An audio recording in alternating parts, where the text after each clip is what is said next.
Chers confrères, chères caméras, oui, cet instrument est presque personnifié en ces temps-ci.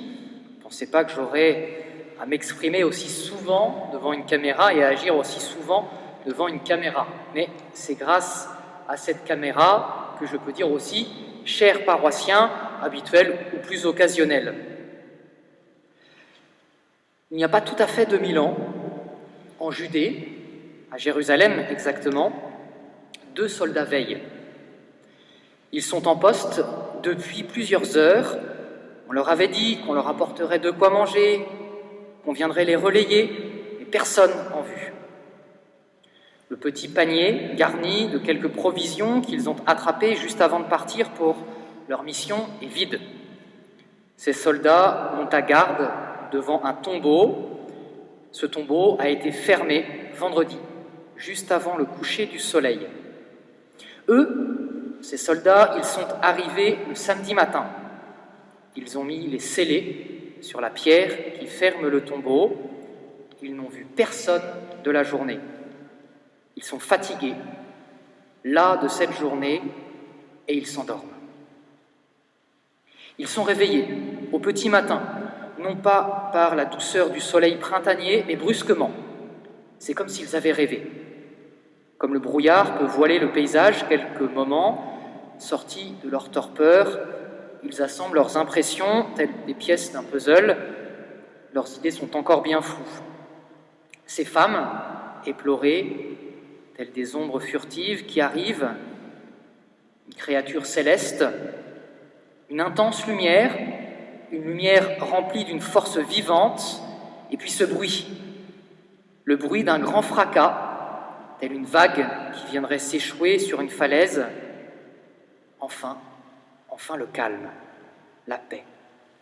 Les femmes qui repartent, craintives, mais dans une grande joie. Auraient-ils rêvé, ces soldats? Non. Non, chers frères et sœurs, ces soldats en poste, il y a bien longtemps, n'ont pas rêvé.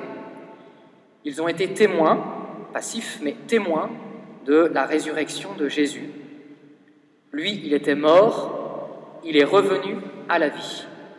Et c'est cette nuit que nous célébrons ce grand miracle de la résurrection. Je m'arrête avec vous ce soir sur l'attitude des saintes femmes. Quand elles quittent le tombeau, ce tombeau qu'elles ont vu vide, les saintes femmes sont remplies à la fois de crainte, mais aussi d'une grande joie. C'est l'Évangile qui nous dit cela. Elles sont remplies de crainte car c'est un grand mystère que la résurrection. Il était mort et maintenant il est vivant. C'est inouï.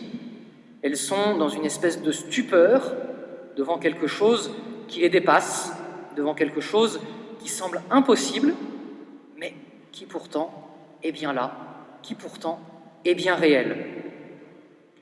Elles sont aussi pleines d'une grande joie. Pleines d'une grande joie car elles savent ce que signifie cette victoire sur la mort. Elles savent que c'est la fin de l'exil des hommes qui sont loin de Dieu. Elles savent que c'est l'ouverture des portes du paradis. Saint Paul l'a redit, nous l'avons entendu dans la dernière des lectures.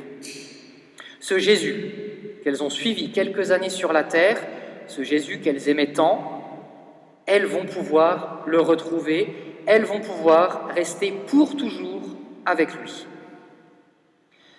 Ces 2 attitudes des saintes femmes, la crainte d'un côté, la joie, la grande joie de l'autre, doivent être nos attitudes en ce moment de Pâques. Nous aussi, nous devons être stupéfaits devant ce grand miracle de la résurrection et pleins d'une grande joie.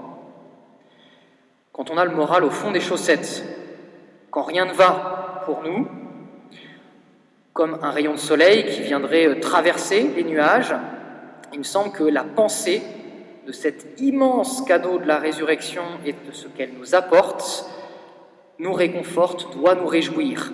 Cet immense cadeau que Jésus nous fait par la résurrection, c'est le paradis. On est sauvés, on va y aller au paradis. Petite parenthèse, si on reste avec lui, je n'insiste pas aujourd'hui sur ce point, On est sauvé, on va aller au paradis si on reste avec lui. Relisez la lecture de saint Paul que nous avons entendue ce soir pour en être convaincus. Une ancienne homélie imagine Jésus allant chercher Adam dans les enfers. C'est le samedi saint, quand il est mort, avant la résurrection. Et cette homélie décrit les joies que va avoir Adam. Eh bien, ce qui est promis à Adam, ce qui est imaginé pour Adam, c'est pour nous aussi. Je vous lis un petit passage. C'est Jésus qui parle. « Lève-toi, partons d'ici. L'ennemi t'a fait sortir de la terre du paradis terrestre.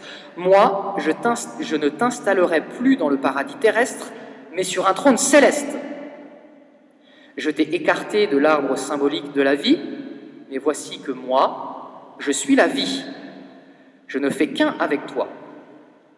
J'ai posté les chérubins pour qu'ils te gardent comme un serviteur. Je fais maintenant que les chérubins t'adorent comme un dieu. Le trône des chérubins est préparé, les porteurs sont alertés, le lit nuptial est dressé, les aliments sont apprêtés, les tentes et les demeures éternelles le sont aussi. Les trésors du bonheur sont ouverts et le royaume des cieux est près de toute éternité. De toute éternité. Pour toi, Adam pourrait continuer l'homélie, et pour nous, de toute éternité, ces bonheurs nous sont préparés, et c'est Jésus qui nous ouvre les portes avec son mystère de Pâques, sa mort et ensuite sa résurrection. N'y a-t-il pas quelque chose de plus réjouissant que de penser à ça, que de penser au bonheur du ciel? Donc, imitons l'attitude des saintes femmes. La crainte, c'est un grand mystère, de nous promettre l'éternité, quelque chose qu'on ne peut pas toucher du doigt, qu'on ne peut pas voir, qu'on ne peut pas expliquer parfaitement, mais ça nous est promis. Et là, c'est la joie qui nous habite. Le dimanche matin, au tombeau, les saintes femmes ont constaté, ont vu le tombeau vide. Ce, entre guillemets, vide pour les apôtres est le signe que Jésus est vivant. Pour les grands prêtres, ce même, entre guillemets, vide, pour eux, a été fabriqué. C'est les disciples de Jésus qui ont enlevé son corps. Pour eux, Jésus est mort, il ne peut pas être vivant. Il est mort. La différence entre les apôtres, les saintes femmes et les grands prêtres, c'est la foi. La foi des apôtres va ensuite être soutenue par différentes apparitions du ressuscité, comme pour leur attester « oui, il est bien vivant ». Et comme ça, ils vont pouvoir l'annoncer au monde entier. Ce soir, un petit peu comme le tombeau, le dimanche matin, notre Église est vide. Les opposants de l'Église pourraient dire « les catholiques sont morts ». Les églises sont vides, les catholiques sont donc morts. Moi, j'ai la foi, en tout cas j'espère. Pour un prêtre, c'est quand même mieux. Je pense que je peux associer aussi mes confrères. Et je me dis, plutôt nous disons, que notre Église vide ne signifie pas que les catholiques sont morts, que la paroisse est morte. Non, la paroisse est vivante, les catholiques ne sont pas morts. De même que la foi des apôtres a été soutenue ensuite par les apparitions du ressuscité, à vous de soutenir la foi de vos prêtres. Après le confinement, pour l'instant, #restez chez vous. Après le confinement, vous pourrez vous manifester donc à vos prêtres, et le mieux sera de le faire en ayant les mêmes attitudes que les saintes femmes, remplies à la fois de crainte et d'une grande joie. Je compte sur vous. Joyeuse fête de Pâques à tous.